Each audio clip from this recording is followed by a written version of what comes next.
आउनुहोस् है, हामी चाहिँ यहाँनिर राईको ट्रेडिसनल फुड बनाउनु गइरहेको छु हो। यसलाई चाहिँ भन्छ वाचिपा होइन।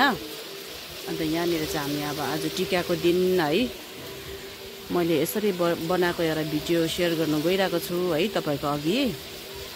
सो है चाहिँ पहिला हामीले के हालेको छ भने नि मस्टर्ड ओइल रहेछ यो चाहिँ पहिला हो। यहाँनिर चाहिँ अब मैले चुलामा बनाएको देखाउँदैछु है। मैले जिरा मेथी लाउँदैछ है पहिला। काम गर्छ यसले हो। ए पनि हुन्छ। ठिकै छ ठिकै छ। अब यो खरियो जुन खरियो चाहिँ अब यो प्याज हाल्नु पर्यो। ए प्याज है, प्याज कटिङ गरेर राखेको थियो हो, यसरी हाल्दैछ। अब हामी चाहिँ बेसर पहिला हाल्छ, किनभने पहिला पिसे हाल्दा गनाउँछ। ए बेसर हाल्दैछ अरे पहिला चाहिँ, अगाडि गनाउँछ। गनाउँछ अरे कि, अन्त यसलाई खराउनु पर्दो रहेछ नि त।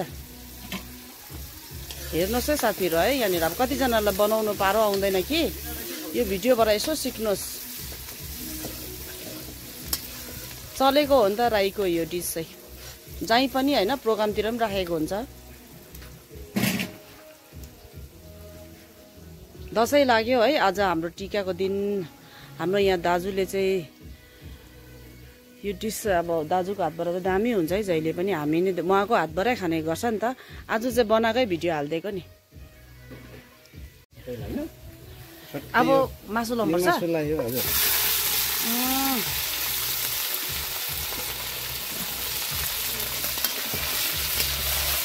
अब यसमा त गाईको घिउ भरि पनि राम्रो हुन्छ हो। ए घिउ लाउनुपर्छ, घिउलाई चाहिँ टेस्टी हुन्छ। अब यसमा बस्तीको 2टा अन्डा खुवाउनु अलिक टेस्टी हुन्छ। अब जुन अघि मैले अन्डा भने यसको बदलामा चाहिँ अलिकति है यो बस्तीको यो कढीपत्ता एउटा सेन्टको लागि यसरी लाउँदैछु। ए कढीपत्ता है, यो कढीपत्ता भन्छ हो। कढीपत्ता सेन्टको लागि लाउनु हुँदैछ अरे दाजुले कि। जुनै चिप्सहरू मान्छे यही लाउँछ होइन। यसको सेन्ट राम्रो आउँछ। यसको सेन्ट पनि राम्रो हुन्छ। के भन्छ भन्नुभन्दा अब वाचिपा भनेको चाहिँ वा भनेको कुखुरा, चिपा भनेको तिते। ए वाचिपा हामीले चाहिँ यता चाहिँ भन्छ बुङचिपा फुल तिते भन्छ कि।